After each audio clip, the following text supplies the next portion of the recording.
Good afternoon. This is Kelly Hilton, Director of Technology with the San Ramon Valley Unified School District.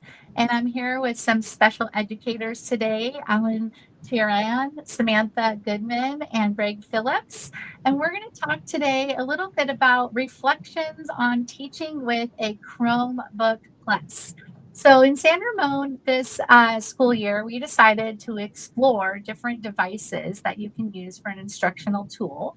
And traditionally, we have a MacBook or a Windows laptop device that teachers use as their primary instructional device. But we were able to get together and take a look at the new Chromebook Plus devices.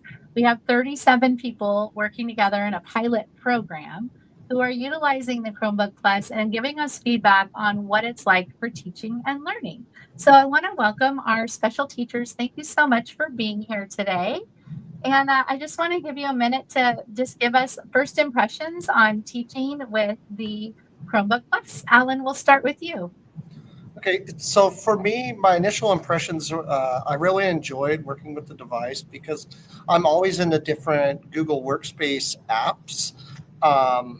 And I have to say the initial, I was intimidated by the transition from a Windows device to a Chrome device, but I found it was very simple and actually more practical for me because I essentially have a dashboard of all the Google apps available. So if I need to get to something, I can get right to it. If I need Google Docs, it's right in front of me. If I need Sheets, it's right in front of me.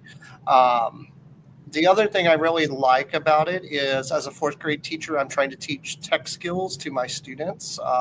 Some of the students, the only experience they've had using a device at all is maybe in third grade, they've turned their Chromebook on and taken a CASP assessment or their year-end assessment of some sort. So I'm teaching them Google Docs and how to use Google Slides, and my operating system now matches theirs. So when I screen mirror my device, I can show them how to use all of the different tools and access everything in a way that's very similar or exactly the same as their device. And I really love these devices that have been rolled out have AI integrated into almost everything. So it's really simple to access AI tools like an email assistant or a Google Doc assistant. And then the last thing that I really, on my initial impressions, is I really love to use it as a tablet and then screen mirror. So it's like a 2-in-1 device. It works as a traditional laptop, but also I can convert it into a tablet and walk around my room and be displaying on this what I'm writing on the screen while I'm also in close proximity to the students. Excellent. Sounds like a lot of great use cases for your students. Thank you, Alan. Thank you. How about Sam or Greg? Did you have anything you wanted to add to that? Yeah, I can go ahead and get started. Thanks, Greg. I think for me, one of the things that I was really trying to be better about is to understand what students have, kind of the student-facing side of things. I've had a ThinkPad the past couple years, so very familiar with PC laptops and just grew up using them. But one of the reasons why I was really interested in this program is I kind of wanted to see what it was like from the student lens. I understand Chromebooks, but I felt that this would be a little bit more beneficial for me to really help out with student learning and just continue with the Google education. And that has really helped out a lot because I can not only kind of see what my students are capable of doing as far as Google Classroom, integrating assignments on Google Docs, etc., but I can see it from my own a little bit more upgraded laptop. A couple other things that have really, I think, helped me as an educator support my students is the AI tools are very helpful when you go to Gemini Education. And I can easily choose what grade level I want it at. So I teach 9th and 10th currently. So I can do grade level, generate a vocabulary list about the consequences of industrialization. And it will generate a vocabulary list. I can easily integrate it into my Google Classroom, what class periods I want, and my students are able to get working on it ASAP. I can walk around the room with my Chromebook Plus and really see what they're seeing and then show them and kind of break it down. Another thing that has been helpful, similar to what Alan was saying, is the stylus, but I get to go around and kind of mark up and use it as a magnifying glass or underline or as a laser pointer, because the students absolutely love that, even though that sounds very elementary school. The high school students kind of eat it up. So those are some of the main things that have really helped me help my students.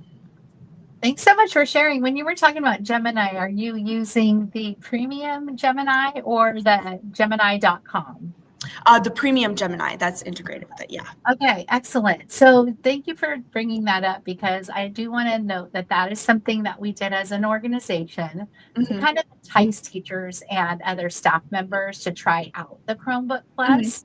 So part of the pilot program is that each educator is provided with a Chromebook Plus, then we purchase the kinds for teachers that can flip back and be used as a tablet. So Alan and Samantha were both mentioning that.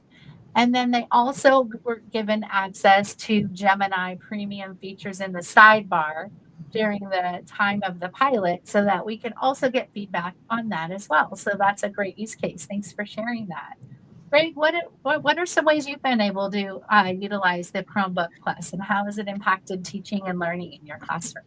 So similar to what Alan and Samantha said, the mobility, portability, nowadays kids are kind of distracted by all kinds of different video games or whatever it happens to be. And sometimes if we're on securely, they can kind of circumvent that. So I find myself being mobile and walking around the room in either tablet mode or in full laptop mode. The Gemini features have been great. I've been using them a lot just to kind of polish some of the lesson plans that I have, and it's really amazing what it can put out. Same with the Notebook LM, putting together study guides with just a few keystrokes and a few documents that you can upload. It's been pretty remarkable. But the one thing that I would like to also kind of showcase is more from the hardware standpoint. I'm a Mac person, born and raised, and I was kind of a little hesitant, skeptical. How's this Chromebook Plus going to stand up against a MacBook? And I have to honestly say that I got this Chromebook Plus at the beginning of the semester 2, and I took my MacBook out one time so far. And the only time I took it out is because I forgot to upload a document to my Google Drive that was located on the hard drive of my MacBook. Aside from that, I have never had a need to use the MacBook. The Chromebook Plus has been every bit as fast. As Alan mentioned, the dashboard feature, the little button, well, it's called a launcher. You hit this button and everything is right there in front of you. You don't have to go searching for it. I found that I think my productivity speed's pretty good to begin with, but I think it's even faster on the Chromebook Plus. Everything is in one spot. And then I've been using the screencast feature for my video tutorials for my Spanish students.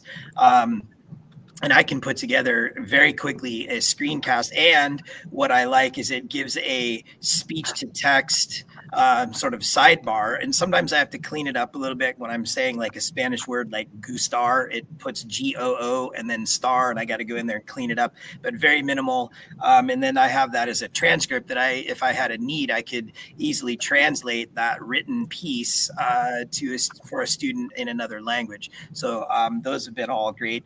And then just another quick piece is how having the same operating system as your student, I know how to put the Chromebook into international mode for accent marks and upside down question marks. And a student would ask me that. Previously, I would be like, oh, I don't know, let me kind of hunt and peck and try to find it. And now I know immediately where it is because I have the same operating system as the student. So that's been also a time saver as well. So many wonderful things to unpack. What you just shared, Greg. Thank you so much. I mean, I want to share that sentiment with you as well. I've been a Mac user for most of my instructional teaching life, and I was given the gift of a Chromebook Plus as well. And I thought, okay, I'll try it out. And I think what I didn't realize is that we really use most of our time now in the Drive and in Chrome, and all the other features are not, we're not being utilized all the way. So the hardware itself is lighter. It has a longer battery life. But from an IT standpoint as well, it's also a lot safer because the security updates and upgrades are all secure, just like the student Chromebooks. And so, as far as a security feature, it's in the long run something that can really help improve our security posture as a teacher, as an organization. So right now, like we mentioned, we have these teachers utilizing Chromebook Plus in the classroom. We also have a handful of computer system technicians utilizing them full time to give us feedback. And we have some data integration technicians as well. So we can see how the different platforms work within that interface. Besides the hardware and the stylus and the flip screen, I love how you dove into that small features like screencasting, Greg. I'm sure as a middle school Spanish teacher, that's a wonderful feature to use very often. Are there any other features that any of you can comment on that you can see that are similar to a student view on the Chromebook Plus that you've been able to leverage for instruction? I can, yeah, go ahead. It's not necessarily the screencasts. I'd love to just do a little bit more about the stylus. I do quite a bit of document analysis, especially in one of my AP or in my AP World History class, and being able to flip the Chromebook over and go through a document and have it projected up on the board. I can use a stylus to not only zoom in on the documents where we're looking either at specific charts, images, graphs, etc., and have students have a little bit more of a narrow focus. But if we're also doing the laser pointer, I will underline, okay, what did this emperor mean by this? What is their intended audience, their point of view? And I think it does help make things a little less overwhelming for students, given that it's such a fast-paced class, and really allows them to go, okay, this is what I need to focus on. Because there can be, in a classroom of 30 to 40 students, there could be so many things going on, pull out the stylus, magnifying glass, and they have one single thing that they need to focus on that Ms. Goodman is showing them.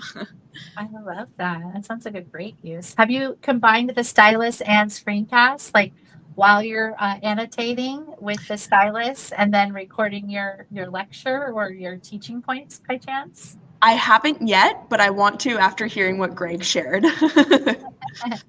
Excellent.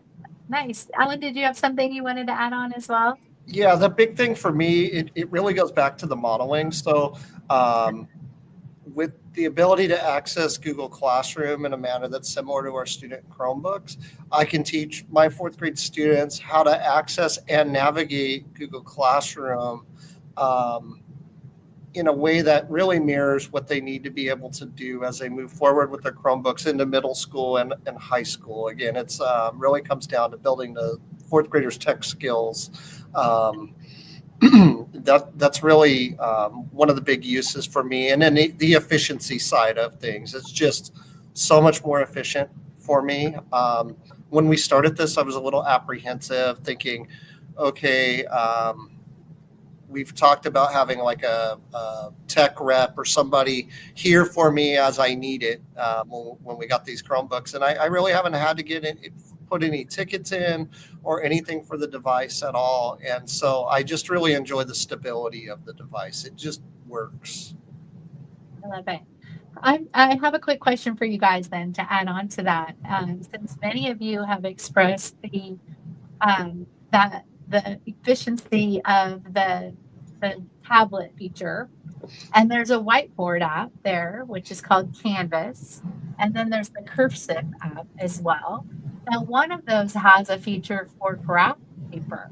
I believe only one of you teach math, but if there is a need for any math teachers watching this, what I have found is in a math class that can be really helpful as well, because so often math teachers are looking for those effective ways, and it has the graph right there, and they can record and annotate in the same way. Has anyone tried the graph out yet? No, but I think that is a good selling point, if you will, something to bring up, because I think each one of us kind of expressed hesitations coming into this program. And I kind of felt the same way of just wanting to try something new, and I'm 100% sold on it. I'm the same as Greg. I pulled out my ThinkPad because there was stuff in my files that I needed to upload to my Google Drive, and that was it. So I think hearing different ways that it can be used is a fantastic way to convince teachers, if you will. Now, have any of you tried out some of the accessibility features? There is built-in accessibility for universal design for any students. In one of the little features, there's text-to-speech, and then there's also that will highlight for the students. Have you had any use cases around that? Not yet that I can think of, no. Okay. I have some other tools that do that, so I haven't even thought to do that on this device. Oh, no, see, that's such a good point, though, because there's so many tools available in EdTech. I mean, that is part of the one of the things that is wondrous, because you can find new things, but also overwhelming because they change and they update. So I think that's just another positive of using these devices with classroom teaching, because then the students already have that tool and they may or may not be using that feature, but once we know more about it, they can use it as well, and then we don't need all the extras as much. It's a little more efficient in that way. Right. And one thing with teaching is the one thing that we lack the most is time to explore all these new tools and features. So it would be nice if it's just all constrained to one device. Right. Excellent. Well, I really want to thank you guys for all of your the time that you've taken this last end of the school year to not only take on this challenge of learning a new tool and trying it out and taking some risks with your students, but not just the hardware. You've also explored the software that we integrated with the Gemini premium features, and you talked a little bit about the different ways you've been able to use that as well. And then, of course, there's the AI embedded within the Chromebook Plus as well. Are there just some final thoughts on anybody who might be hesitant or would like to, something that surprised you around utilizing the Chromebooks and the Chromebook Plus pilot? So for me, I work with some people who aren't super tech savvy, as we know they exist. Right, that's very common, and new change can be intimidating for them. And as soon as I got the device, they were like, "Oh no, I'm not changing." And within a minute or two of showing them how this Chromebook Plus functions, they were like, "Wait, that might actually be easier for me because I can just navigate everything directly." And I was surprised at how quickly they kind of changed that opinion of these Chromebooks versus a Mac that they've been comfortable with, that they're hanging on to for dear life. So I just have to say, once somebody gets their hands on these devices and sees how they operate, I think the device kind of sells itself based on the ease of use. Excellent. Thanks for sharing that. I do agree. I think it's very user friendly, just like the Chromebooks are. But like any tech tool, learning the shortcuts and being familiar with it, it just takes a little time to shift that literacy piece, if you will, and then you're off and running. Any other reflections from anybody? I was just going to say that the shortcuts, I took a moment to kind of search keyboard shortcuts because they are different from either a Mac or a PC. And one of the features that I use quite a bit is the screen capture, screenshot, whatever we want to call it. And with a Mac, you have to hit Control F4, and then you do the little draggy thingy. Well, if you hit Alt and whatever little key is between the 6 and 7, it automatically brings up the screen capture. And what I really like about the Chromebook Plus is I do a lot of screen captures of the same area on a screen that shows the student data, and then I email that student their data. Well, with the MacBook, I have to do the same Control F4 and do the drag. The Chromebook memorizes your last dimensions when you do a screen capture. So I do screen capture and it's in the same spot every single time. So I do Alt that button for screen capture and I hit capture. I don't have to do anything else. And it's always in the same location. It saves it. So the next time I do it, it saves it in the same spot, saves it in the same spot. So it's that part right there has saved me quite a bit of time when I'm giving that same screenshotted area emailed to a student who needs to see what their performance is. So that was pretty cool just to kind of go and look in, do a search in the settings for the keyboard shortcuts and then memorize a few key ones that were helpful for me that even made the process faster for me. I love that feature as well. I use it all the time. And if you're doing something routine, you don't have to change your settings at all. It's just right there. You can really quickly screenshot the same size on your screen. Very helpful. Excellent. Any other thoughts? Yeah, I've got one final one. I think education nowadays is so tied to Google Slides, Google Docs, Google Sheets. Students have Chromebooks. And I think that this is a way for you to not only take a look at what students are doing and what they're capable of, but similar to what Greg was saying and also Alan, it's not only saving you time, but it also really just makes it kind of a one size fits all where you know what you need to do and you can easily get it done. And so I think it really provides that opportunity for teachers. It might take a little bit to learn, but in the long run, it does make your life easier. And it's kind of the same hesitancy that you have with almost anything. I'm thinking of AI, right? When it first came out, it was this really big, scary thing, and it is intimidating. But as you kind of get to know this tool and figure it out, it can really benefit you, save you time. You can focus more on your students, give them feedback, data, etc., whatever they need.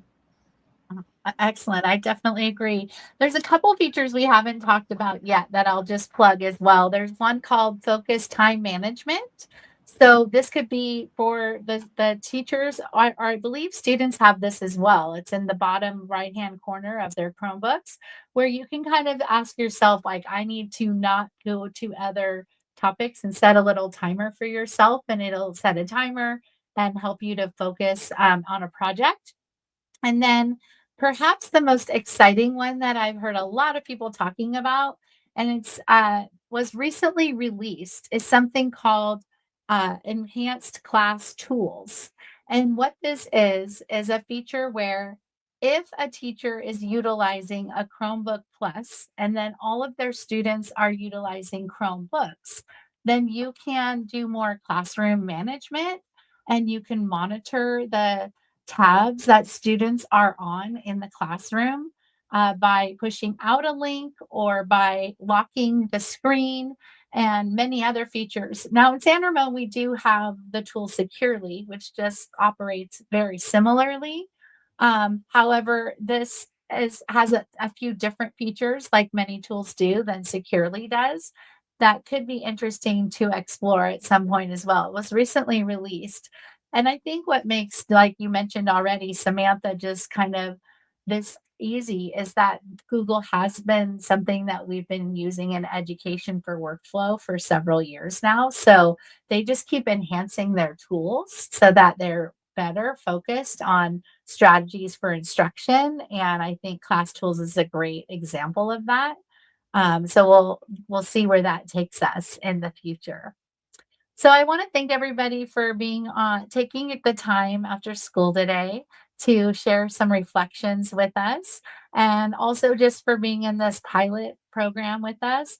If you're watching and you're part of the program, we are going to connect with you shortly, but we're going to keep the devices over the summertime and the Gemini access, and then we'll check in August and probably collect and reevaluate and offer the same pilot program to 37 new staff members so that we could start talking about what we want to do. But other than that, we're also open to new ideas. If people are attached to these devices, then it might be something we look in investing in more long term.